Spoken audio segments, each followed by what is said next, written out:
Hello and welcome again to Shaka Extra Time. Shaka Ssali is off and Vincent Makori is filling in for Shaka Ssali. Hello, Vincent. Hello, Paul. How are you? I'm fine. It's a pleasure to be here with you. Good to have you again. Thank you. A warm welcome to you all. Our Facebook followers are watching us live from all over the world. Shaka Extra Time is a place where you get to talk to Shaka himself. Unfortunately, Shaka is out for a while. And my colleague, the host of Africa 54, Vincent Makori, is taking your questions today. So, Vincent, let's maybe start with the good news. Yes. Let's start by talking about Kenya Airways launched its first transatlantic flight from Kenya directed to New York.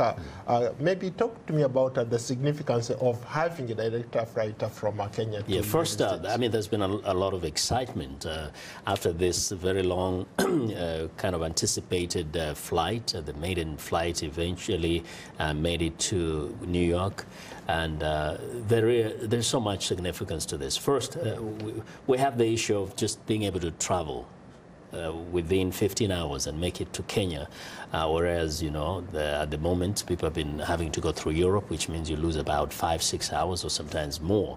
So it has shortened the trip to Kenya for those who travel to Kenya, including those who go to neighboring countries, Uganda, Tanzania, and others who would be happy to, you know, fly into Jomo Kenyatta International Airport in Nairobi and then catch a shuttle to either Kampala or Dar es Salaam. So that on its own saves a lot of time to us. But also there's the other dimension, that is the business side. It's possible now to increase trade between Kenya and the United States, especially. Remember, there was talk of having direct flights to facilitate things like fresh cut rose flowers, which is, you know, big product of Kenya, but could not make it easily to the United States because the flowers go bad very easily. Now, with direct flight, it's possible actually to anticipate the transportation of such things. Tourism, we expect Americans to easily now prefer traveling by Kenya Airways to Kenya instead of going through Europe and other places where you spend an extra, you know, 3, 4, 5 hours. At least you can fly directly into Kenya and, you know, do your business there, enjoy the beautiful, you know, beaches, the national park, and all the other things, and come back in 15 hours. You're back in the U.S. I like the fact that it's made it easy for us, especially East Africans, to connect directly to Africa. But there is also another thought out there that says that why now? Because Kenya Airways has not been doing very well financially. As we speak, there's been talk of Kenya Airways collapsing. Would this maybe new airline, that new fleet of planes that they've brought in, maybe resuscitate or bring back the dying airline? Actually, in fact, this is an impetus to inject life to Kenya Airways. It was wobbling some time back, 2 or 3 years ago, and one of the reasons was, first, there was the reduction or reduced number of people traveling because of some security concerns, and countries like the United States at that time were advising Americans not to travel. A few of the Europeans also were being discouraged. But all those things have been fixed in the last few years. But also there was the question of mismanagement at the Kenya Airways itself. There were issues of, you know, things not being run professionally. There was some elements of corruption there. Not long ago, the board hired new managers. We actually, right now, they have a CEO and a chairman who recently hired, maybe a year or 2 ago, and these ones are injected like some kind of a fresh perspective to the airline, but also brought in kind of new ideas on how to expand the airline and how to strengthen it. Also, Kenya Airways is facing the challenge of Ethiopian Airline and South African Airlines. And being, as it calls itself, the pride of Africa, Kenya Airways would like to maintain itself as one of the most significant airlines in Africa. So with the challenge coming from Ethiopia, that's a positive thing. That competition is making Kenyan Airways do as much it can, and in fact making especially the Kenyan authorities, the government, question and challenge the management of the Kenya Airways to make sure that the airline becomes a significant part of Kenya's international presence in the airline, in the aviation. Yeah, you brought up some very good examples. Maybe I wanted to go back to the issue of Ethiopian Airlines or the other competitors, South African Airlines, and Rwanda Air is likely to start flying into New York as well. But going back to Ethiopian Airlines is run as a private entity. It's one of the most profitable airlines in the world. How is Kenya going to maybe step up to that competition? I think sometimes we and even African countries shy away from learning from the best practices. Ethiopian Airline has remained one strong airline throughout the years, even when it was going through, as the country was going through political turmoil, was going through famine and other things. One of the things they did that was genius is to separate the government from the airline. Kenya Airways has suffered from having the government so much involved. In fact, like the selection of the top management has always been something connected to the politics, and therefore we have had patronage, you have had nepotism coming in, and therefore corruption becoming an issue because of the whole question of having people politically connected running the airline instead of looking at it as a business. So one of the things that Kenya Airways could do and do very and in a way actually copy Ethiopia is to make sure that there's no government interference in the running of the airline, except for regulations. When it comes to management, let it be a private entity, let it operate as a business. And that is a lesson I think Rwanda Airline could learn from. That's a lesson that even South Africa Airlines has had to learn over the years. It's important to run it as a business. It's a business. Do not inject government. Governments have not had a good history when they get involved in such profitable things, because there are people who really want to cash in very quickly, and that ends up collapsing the airline. Already there are critics out there who say that the first flight that landed yesterday, there were a lot of people on that flight who are paid for by the government. Yeah. Is the government going to continue that practice of at least trying to fill up the seats? Yeah. I mean, look, if it is properly sold, if they promote it well and utilize, rather take advantage of the popularity of Kenya's tourism destination, they can fill up the seats. Remember, people don't actually realize, but there's a huge number of Americans who go to Kenya as tourists every year. People are used to thinking of Europeans as the most traveled, or rather the most of the tourists who come to Kenya, but actually there's so many Americans who go there.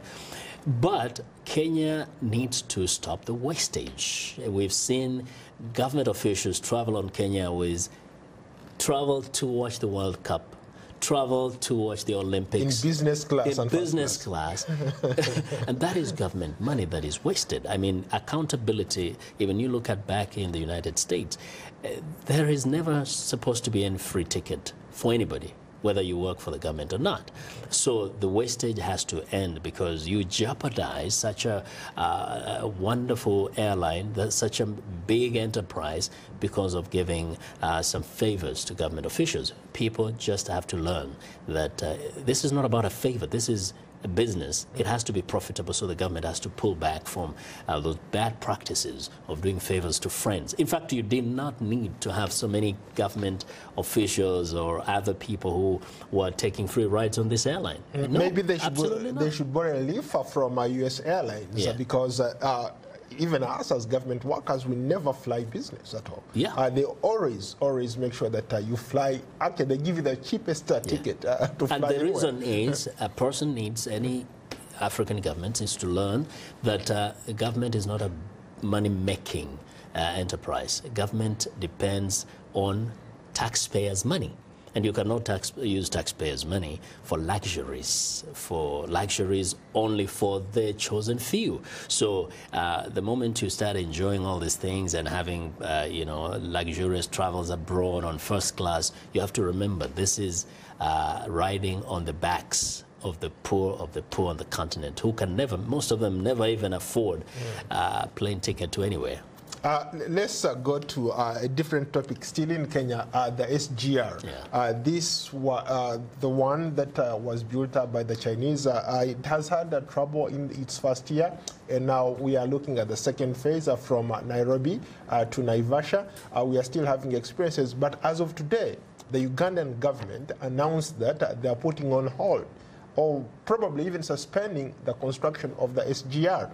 And the whole thing was predicated on the fact that the SGR was going to carry cargo from Mombasa to Kampala. Yes. Your thoughts on that? Yeah, I mean, it's not so surprising to me, but it's very disappointing and disturbing for those who have been looking forward to the completion of the standard gauge railway from Mombasa all the way to Kampala, eventually to the DRC and Kigali. But here is the problem. African governments have gotten so excited about this massive infrastructural project.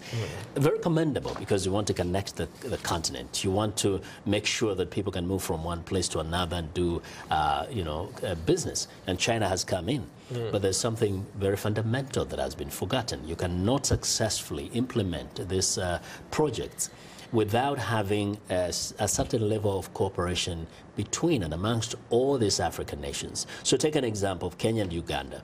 The issues they're saying right now that they have that they need to resolve before they can proceed are issues that they should have dealt with before they set off to do this project. They needed to tell China, yes, we need this infrastructure, but we need to fix some things here on the ground so that when we start the project from Mombasa to Kampala to Kigali to Kinshasa, we will not have any roadblocks. If the money is available, the rest will flow, because all that now will remain is about just, setting the path for the railway line and making sure we complete the project. But African nations, as things stand right now, are going ahead. It's like putting the cart before the horse, starting to implement this infrastructural project with this money from China without resolving certain fundamental issues between their borders and in their relationships. We have countries that are not necessarily amazing allies, even within the East Africa region. We have seen some rivalry between Uganda, Tanzania, and Kenya, for example. And these are the closest, traditionally, and the closest allies, and Uganda. These are supposed to be like brothers for real. But they do have issues that need to be resolved. You need to have countries that are totally, in agreement on everything. You have to have a level of cooperation whereby when you are starting on this project, that should not be an issue. Your relationship should not be an issue. They should have anticipated some of the problems they're talking about. They should have looked ahead and said, once we start the construction, what are some of the things that we may have to face when we get to Malaba, that is the border between Uganda and Kenya? You shouldn't do that when the SGR has come all the way from Nairobi, from Mombasa to Nairobi, and now is proceeding beyond Nairobi. That is too late to start talking about suspending the project, because then what happens if Uganda says that's the end of it? That means countries that are looking forward to that extension of the SGR, for example, Rwanda, South Sudan, even Congo, perhaps even Burundi at some point will not benefit from this infrastructure development. And then it becomes a white elephant at the end of the day. I mean, of course, you make a great point there. A lot of people have said that if this SGR thing doesn't work, it becomes a white elephant. There are a lot of critics out there who think that because of the debt, these countries are borrowing huge sums of money from China. If they don't succeed, it might end up being a white elephant. Yeah. First, because we don't have very stable governments in the region. So, say Uganda can commit to all these billions of dollars. We have a system in Kampala where anything could change. And when it changes, we don't really know the next government in Kampala and how it will look like, and whether we'll have a stable government in Kampala. We wish for the best. We hope for the best. We're not so sure about what South Sudan is going to look like. And we have all these projects like the LAPSIT, which is supposed to connect Kenya, Ethiopia, South Sudan, the Uganda, the DRC, and Rwanda. Yet you have countries that are very unstable. Others are actually in conflict, like in the case of South Sudan. And yet we are embarking on the construction of this huge project with the billions of dollars given by the Chinese, with the interest rates that are through the roof. One fear that I have, and I've had other people express that, is that this might become a burden for the future generations of Africa way after all these leaders are gone. And then we might have these white elephants, but you still have to pay back. And China, in some places I hear, has actually started taking some properties that where countries are failed. They are securing themselves by saying, if you cannot pay, we'll take all of, for example, ports, airports, some of these infrastructure projects that they're putting together, they may have actually to control them for years to come in order to recoup their money. But how about the argument of some of those people who say that, yes, it's okay to borrow money. Every government, every business, for it to grow, from a small business to a bigger business, they need to borrow money. Yeah. Countries borrow money. For example, the United States borrows a lot of money from China to do some of these infrastructure projects that we are talking about. And for Africa, we have a deficit.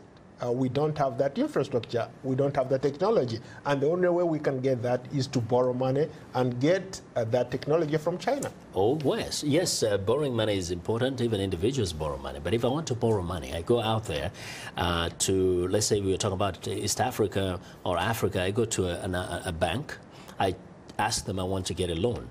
They tell me they can offer this loan to me at an interest rate of 21% payable within 30 years. You know what you do as a smart person? You go to the next bank and check what they have and what is the interest rate, what are the terms of payment. You can't just borrow because you need to borrow. We all need to borrow, but we have to consider how shall we pay for this? What are the conditions? What are the interest rates? Because then how much good will it do the country or the continent if you borrow all these billions, you build some of this infrastructure, but you are not able to pay back and the economies collapse and you cannot even utilize some of this infrastructure for economic growth in the continent. We have to be smart how we borrow. We can't blindly borrow and be excited about receiving this money.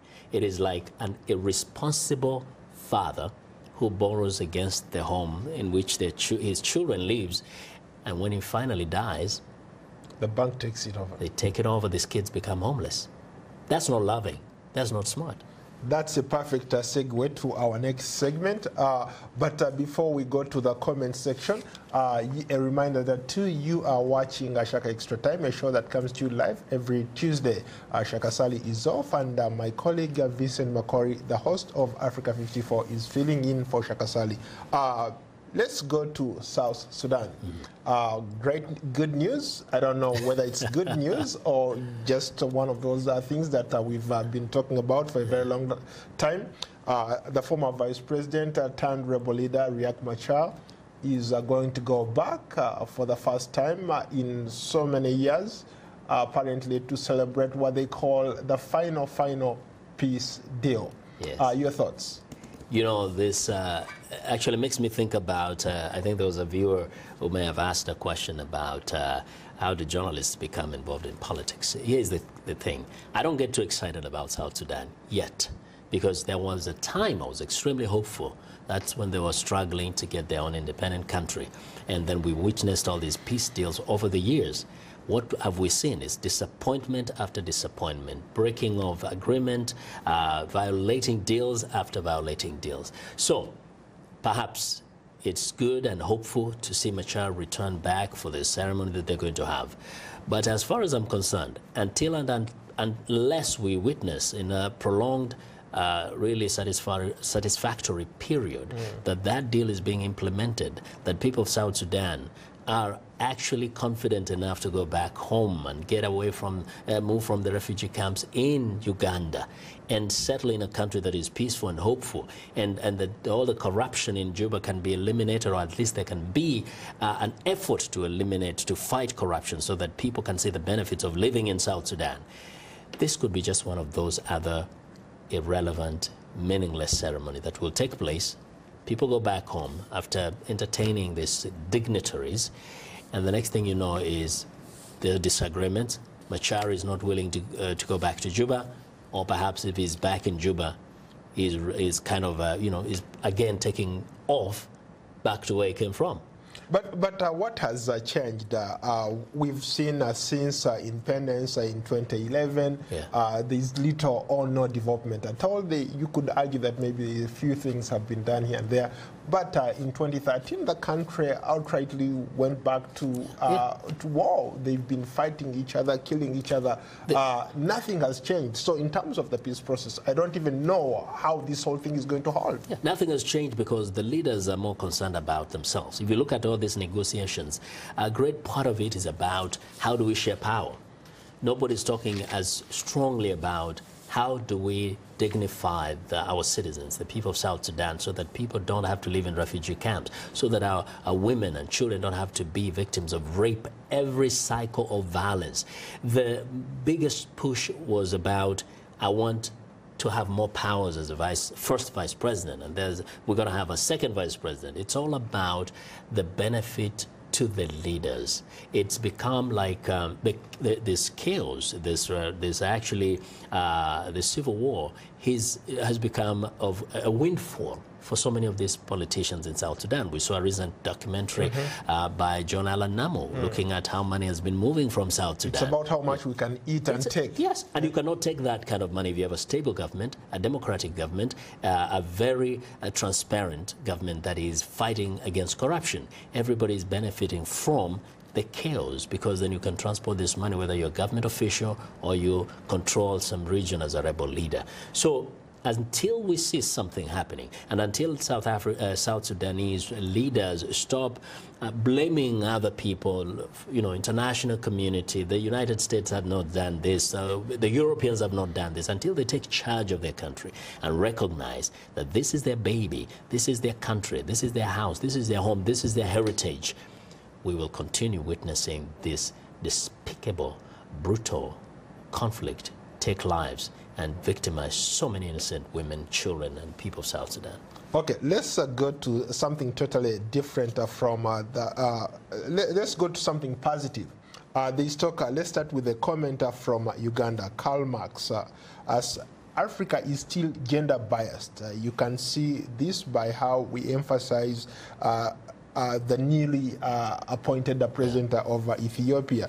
We need to reach a point where women are in high government positions, and so that it becomes the norm rather than the shock. Your thoughts? Yeah, okay. One thing here, though, I have to correct is that it's not just Africa. In fact, globally, we haven't really attained the desired and desirable gender parity. Even here in the United States, there's a lot of struggle to make sure that women are in positions, whether it is political positions, business, or even entertainment. It's all over the world. Now, things might be worse in Kenya. The excitement about this in Ethiopia is justified in that, at least to see a woman hold the position of president in Ethiopia for the first time. She's appointed, not elected. She's appointed, yes. But at least there's a recognition that somebody in Ethiopia thinks it is time to have a woman also, whether it is a symbolic position, but to have her there. It is dignifying to women, but it also is an inspiration to girls and women who are looking up to, someone like her, and they feel that it's actually possible for me to become somebody in my country. But also the Ethiopian parliament has gone beyond, the prime minister actually has gone beyond and appointed more women to the cabinet. I think it's almost like 50% of the cabinet is composed of women. That is a good gesture. It is a good inspirational thing for the women of Ethiopia, but also inspires others across the continent to do the same. But it does not necessarily mean that women's issues have been resolved because you have more women in leadership. We've seen that in Uganda, in Rwanda. Yeah, we saw that in Liberia where they had an elected female president, but she didn't do much in terms of helping women and fighting corruption. Because a woman has to, it's good to have a woman, but the woman will have to also be a good leader. You could have a great female leader, and you could also have a terrible female leader. Just like you have a terrible male, you can have a good male. I think leadership and, let's say leadership per se, it's not about gender, but it's good to have more women in positions of leadership. I think it's okay. Point well taken. Let's go to Michael Einstein Adatela in Morocco. Why are election observers always wary of speaking the truth? For example, in Cameroon, the first people who actually endorsed the election, what a lot of people have called, quote-unquote, sham election, were the African Union observers. Yeah. They called it, they gave it a clean bill of health. And I've been to a number of elections, and the first thing you see is the African Union observers or East African election observers saying, there were a few problems here, but by and large, these elections are acceptable. There are two reasons why they say that. First, they really never monitor these elections as thoroughly as they should. They make some spot checks at the polling stations, and so they superficially see a good election, a fairly smooth election. But second, they hesitate or they fear being accused of having incited, say, the opposition to perhaps a prize, because if they declare the elections to be unfair, to have been stolen, what does that mean? It means that they have literally called on the opposition to reject these elections. Maybe sometimes that's what it takes, because we've seen these leaders who use that and stay put. Yeah, but who is the Africa Union? The Africa Union is made up of the African leaders, and the African leaders are the ones who literally sending their own people. Those are their own people. So unless you have an independent body, especially in Africa, that is recognized and respectable, you will never expect the Africa Union observers to say this is a sham election, which sometimes it is the case, but they don't say that.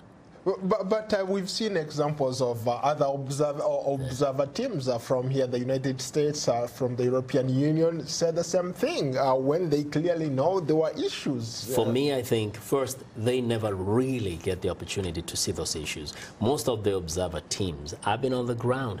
They go there. When do they go there? They go there a few days before the elections. Rigging, stealing of election, interfering of the process, that's months before. So what they see is very superficial. So they do acknowledge many times that they saw a few problems, because that's all they get to see. They don't see the real issues. So if you went to an election in East Africa, for example, say you went to Kenya, the people who really know what's been going on are some local NGOs who start observing the process 2 years before. They'll tell you what is the problem with the Electoral Commission. What's the problem with the process of recruitment of the electoral officials? Something that the observers who come in 2 weeks before, 1 week before, will never have a chance to see. Very briefly, what are we talking about tomorrow on Straight Talk Africa? Tomorrow in Straight Talk Africa, we'll be looking at the just concluded elections of Cameroon, which gave victory to an 85-year-old Paul Biya so that he can be president for the next, is it 7 years, until he turns about 92. So we'll be looking at, first, what chance did the opposition really have? Were they free and fair elections? And if not, why? And what can happen, what could change in order to make elections like those of Cameroon be free and fair anywhere in the continent? Let's go to, we still have about a minute to go. Let's go to another quick comment from Kelly. Yes, how do journalists become qualified to speak about political matters? Exactly. That's a good question. First, you have to realize who populates the political space. They're not necessarily people who went and studied political science or became politicians as a professional study. We all get to imbibe what's happening around us. As journalists, we cover politics over the years. It's all about the observation, the listening, and the participation in some of the processes that consist or rather produce politicians. So we do not pretend to be experts, but we are keen observers of the political process, and therefore, over time, you actually get an authority to speak about things you see. We have witnessed politicians from when they were starting off until they become presidents. We've watched the shenanigans within the political systems. We are observers, and we express what we observe, and our knowledge of what we've been observing over the years, in some respect, actually, I think gives us some authority to speak about some of these things. It comes with experience of observing. Well, on that note, thank you so much for being a great guest. I look forward to hosting you on another edition of Shaka Extra Time. Thank you. To you all our viewers, a big thank you. Keep those comments coming. And like I would like to say, always enjoy getting your feedback. So feel free to reach out to us anytime. In the meantime, have a great week. Until next week. Thank you very much. Yeah, Thank you very so much. long from Washington. Yeah.